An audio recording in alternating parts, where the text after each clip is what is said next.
छत पर अच्छे से तिरपाल बिछा दिया है। अब बारिश की एक भी बूंद हमारे घर के अंदर नहीं आएगी।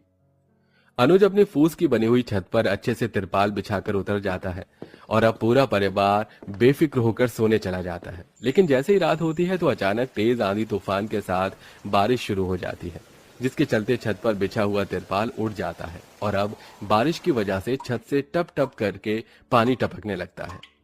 ये मेरे ऊपर पानी कौन डाल रहा है? इतनी मुश्किल से तो नींद आई थी और मेरे पैरों के पास भी गीला गीला सा लग रहा है। जैसे ही पूरे परिवार की आंखें खुलती हैं तो उन्हें अपनी आंखों पर यकीन नहीं होता। छत से जगह जगह से पानी टपकने की वजह से उनके पूरे घर में पानी भर जाता है। हे भगवान, ये क्या हो गया? ये छत से पानी कैसे टपक रहा है? योगिता बहू, तू सार्थक को लेकर एक कोने में जाकर बैठ जा।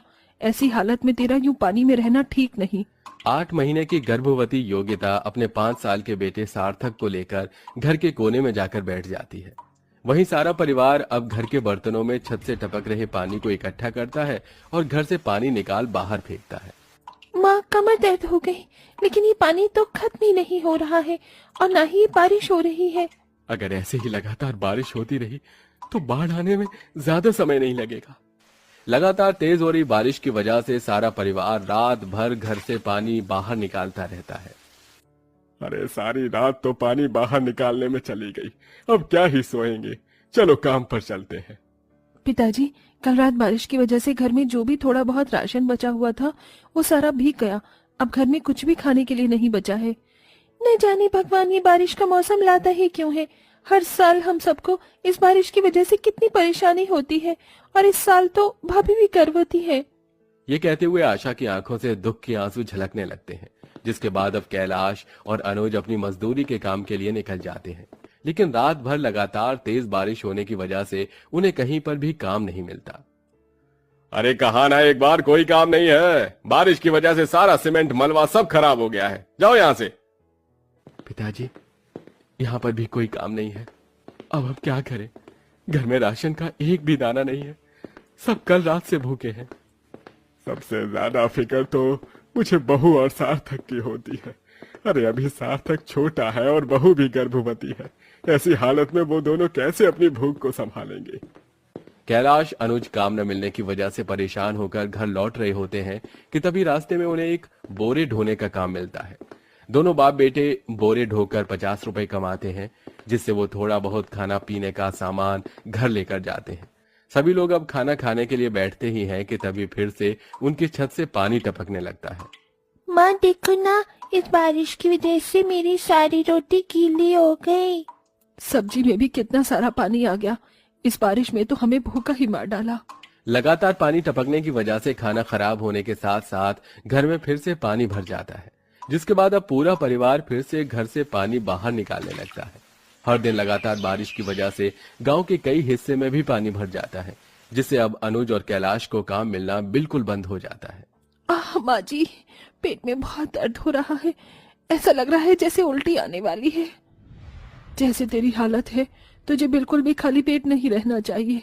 और यहाँ तूने 3 दिन से कुछ नहीं खाया है। घर में एक रोटी है, मैं वही तुझे देकर खिला देती हूँ। कल्याणी चूल्हे पर रोटी सेक कर अपनी गर्भवती बहू को खिलाने ही लगती है कि तभी अचानक जोर से आंधी चलना शुरू हो जाती है, जिससे उनके घर की छत उड़कर कहीं दूर चली जाती है और अब पूरा परिवार बारिश में भीगने लगता है। हे भगवान, ये क्या हो गया? तूने पल भर में हमें घर से बेघर कर दिया, वो भी इस बारिश के मौसम में। अब हम लोग कहाँ जाएंगे? सारा परिवार घर की दीवार गिरने से पहले ही घर से बाहर निकल जाता है और अब सब तेज मूसलेधार बारिश को झेलते हैं। बहुत दर्द हो रहा है, बिल्कुल भी खड़ा नहीं हुआ जा रहा। भाभी को कहीं बैठाना होगा, लेकिन कहाँ? हर जगह तो पानी भरा हुआ है। यहाँ खड़े रहने से कोई फायदा नहीं है, हमें अब चलकर ही कहीं ठहरने की जगह ढूंढनी होगी। अनुज अपने बेटे को कंधे पर बिठा लेता है। आशा और कल्याणी योगिता का हाथ पकड़ते हुए तेज बारिश में आगे बढ़ते हैं। वहीं लगातार हो रही बारिश की वजह से अब धीरे धीरे गांव में पानी भरने लगता है।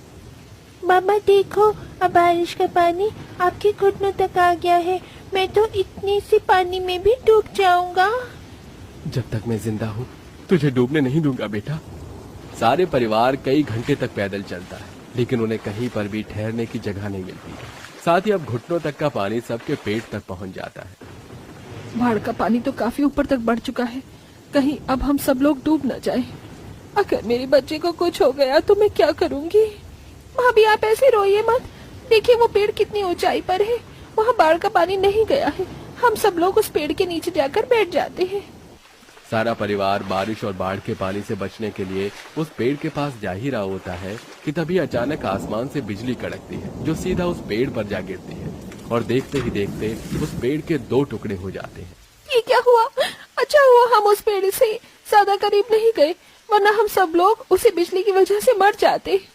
सारे परिवार को उस पेड़ का ही सहारा था, लेकिन बिजली ने वो सहारा भी छीन लिया था, जिसके बाद अब सारा परिवार फिर से बाढ़ के पानी में चलते हुए कहीं रहने की जगह ढूंढता है। लेकिन अब तक आधे से ज्यादा गांव बाढ़ के पानी में डूब चुका था। कोई नव अपने परिवार को बचा रहा था, टायर के पाइप तैर रहा था, वहीं अब ये पानी सबके गले तक पहुंच गया था कि तभी अचानक, अरे मेरा पैर! क्या हुआ पिताजी? वो लगता है बेटा पानी में किसी कीड़े ने काट लिया। अरे बहुत दर्द हो रहा है। अरे पैर से चला नहीं जा रहा है अब। हे भगवान, ये क्या हो रहा है? हम सबके ऊपर थोड़ा तो रहम कर दीजिए ना। पैर में कीड़े काटने की वजह से कैलाश अब ठीक से चल नहीं पा रहा था। वहीं पानी के बढ़ते स्तर की वजह से अब सबका बैलेंस बिगड़ने लगता है। अब मैं और नहीं चल सकती, मेरे पैर जमीन पर टिक नहीं पा रहे हैं। मेरा भी बैलेंस बिगड़ रहा है, ऐसा लग रहा है कि अब तो मैं ही डूब जाऊंगी। कोई भी नहीं डूबेगा। वो देखो वहां पर कितनी बड़ी चट्टान है, शायद वहां तक ये बाढ़ का पानी नहीं पहुंच सकेगा। हम सब लोग चट्टान पर जाकर बैठ जाते हैं। अनुज अपने पिता कैलाश का हाथ पकड़कर जैसे तैसे करके उसे चट्टान पर बिठाता है। वहीं अब धीरे धीरे सब लोग बाढ़ के पानी को पार करते हुए उस चट्टान पर जाकर बैठ जाते हैं। अब जाकर थोड़ा आराम मिला है। भगवान इस बारिश को रोक दे, वरना हमारे साथ साथ न जाने और कितने परिवार इस बाढ़ में डूब कर मर जाएंगे। सारा परिवार चट्टान पर बैठा ही होता है कि तभी अचानक चट्टान की तरफ बाढ़ की एक ऊंची लहर आती है और पूरा परिवार बाढ़ के पानी में डूबने लगता है। कोई बचाओ माँ जी, अनुज, कोई बचाओ मुझे, मैं डूब रही हूँ। योगिता मेरा हाथ पकड़ने की कोशिश करो, मैं तुम्हें डूबने नहीं दूंगा। दादी मैं डूब रहा हूँ, बचाओ मुझे तैरना नहीं आता। अरे कोई भगवान के लिए मेरे बच्चे को बचाओ, मेरा पूरा परिवार डूब रहा है। भगवान अब तो अपना कोई चमत्कार दिखा। बाढ़ में डूबने की वजह से कल्याणी और आशा एक साथ अलग हो जाते हैं। अनुज भी सिर्फ अपने पिता और सार्थक को ही बचा पाता है। वहीं योगिता भी अब सबसे दूर हो जाती है। लगता है मेरे जाने का समय आ गया। भगवान मेरे परिवार की रक्षा करना। ये कहते हुए योगिता की आंखें बंद होने लगती हैं और वो सीधा बाढ़ के पानी के अंदर समा रही होती है। तभी अचानक योगिता की तरफ एक हाथ बढ़ता है, जो उसे बाढ़ के पानी से बाहर निकालकर नाव में बैठा देता है। यह हाथ किसी और का नहीं बल्कि रेस्क्यू टीम का होता है, जो बाढ़ में डूब रहे लोगों की रक्षा के लिए आए होते हैं।